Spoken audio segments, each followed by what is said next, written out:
John McAfee, 75 years old. All indications say that he committed suicide today in a Spanish jail cell. We're bringing in right now Stephen Morgan. He's the founder and editor of Cybercrime magazine. Stephen, do you have us? Yes, hi. Hi, thank you so much for being with us. You had many conversations with John McAfee over the phone and in person. What was your reaction to the news today on his death? Well, it was sad. John brought it upon himself, the situation that led up to his demise, as he has a lot of things in his life, unfortunately. And let's talk about his contributions, to the world of the internet, to antivirus software. Go into his backstory about, exactly how he got into this. Sure. So John made an enormous contribution to our industry. He was an entrepreneur. He spotted an opportunity in the 1980s when the brain virus, the first computer virus known to the world, emerged, and his brother-in-law told him about it when he was running a BBS. He called up a programmer he knew, being the entrepreneur he was, although he also was a technical genius, and he had a program written, Virus Scan. He uploaded that to his BBS. About 500,000 people downloaded it instantly within a day or two after posting it. And that was, the beginnings of McAfee, which went on to become the second fastest growing software company in the world behind Netscape. These are some names, from back in the day when the internet first emerged. John also was a pioneer of the software distribution model on the internet. Not a lot of companies were doing that at the time. So he, left a big impression on the industry, and his name still carries on 30 years later with the company he founded. Now, Stephen, we're just showing some file video that we have had of him. He was no longer really affiliated, though, with the company itself that he helped found. Isn't that right? Well, he wasn't, but then again, he was. Intel was never able to shake his name. They tried to rebrand, and John, would often, post on social media. He'd post videos having to do with the company. He was always, antagonizing them in some way. So the connection was still there, and his name was still there, even though, as you say, he was no longer, officially affiliated with the company. And Stephen, you really can't talk about the life of John McAfee without talking about many of the turbulent moments. He was an eccentric individual, but he really had a lot of run-ins with the law, not only here in the United States, but in the Caribbean, in, Central America, and now in Spain. Can you kind of go into these most recent legal troubles? News just came that a judge had, basically given the green light for him to be extradited back to the United States. So kind of go into that latest round of legal battles he was suffering. Well, it's exactly what you described. It sounds as if he was going to be extradited, and he took his life. If you rewind to, a couple of years ago, John, aired out a series of social media posts, and he was bragging about the fact that he hadn't paid taxes. So he called attention to himself. He was always seeking media attention. And, the law did catch up with him.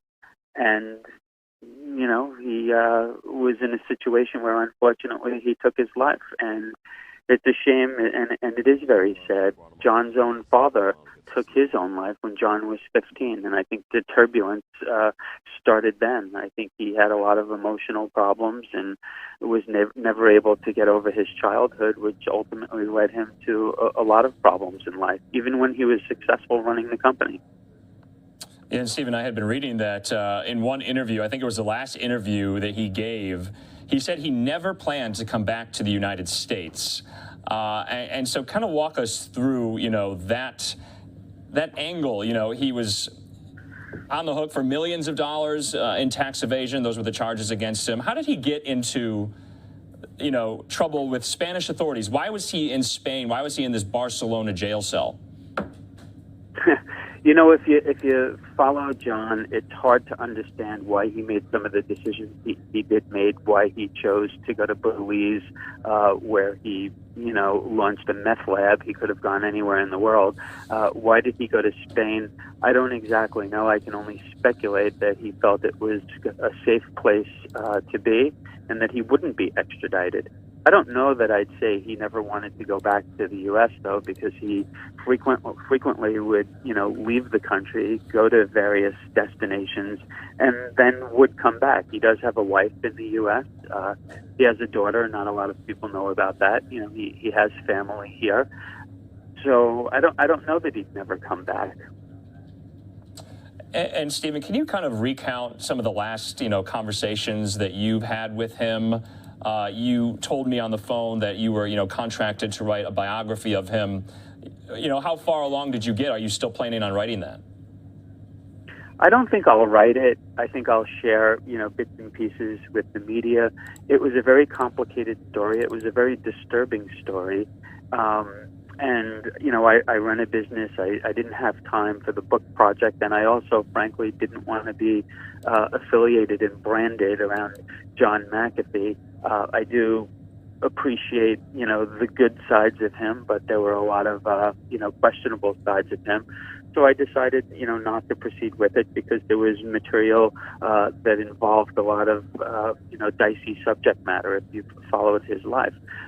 Insofar as my last conversation with John, he was upset that I dropped out of the book project, but we, still kept in touch with each other. I guess we left off on good terms, and, he was happy with the idea that I might, share, some of his life story. But it was very difficult because John had his own view on his life, and I didn't necessarily agree with it. I think he suffered from mental health issues. I think that he never got over his experience with his father, who beat him mercilessly when he was a child, and ultimately committed suicide when John was 15. He used John's shotgun, walked into the family's bathroom, and killed himself. John's uncle went to school that day, notified him, brought him home.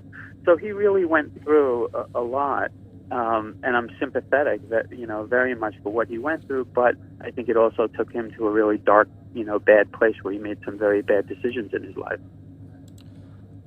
And Stephen, thanks for being with us. We're showing some of the exteriors of this Spanish penitentiary right outside Barcelona right now.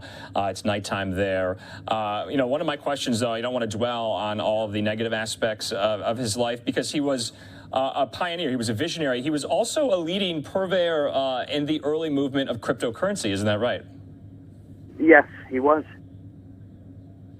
He was, but he also, couldn't help himself. And so, on the one hand, he was brilliant. He understood cryptocurrency and crypto mining and as well as anybody.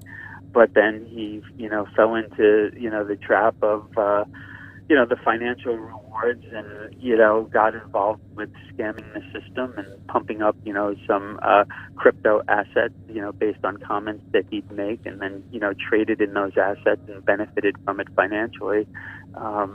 So, he, ultimately was always just this combination of a brilliant technologist and entrepreneur, but then a scammer. Yeah, and let's just leave it at the last thought here. Last question for you, Stephen. What do you think, how will we remember John McAfee? How will the internet, the larger software, hardware community be remembering him today? I hope they remember him as a technologist, as a visionary, as one of the founding fathers of the cybersecurity industry. So many people make mistakes. He did. I think there's a lot of reasons behind it, but there's very few people who have, his place in the tech industry. So I hope people, will look at that and, let a lot of the negatives go.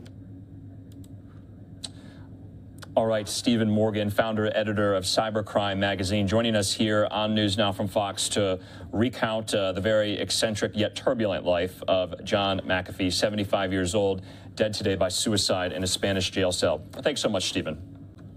Thank you.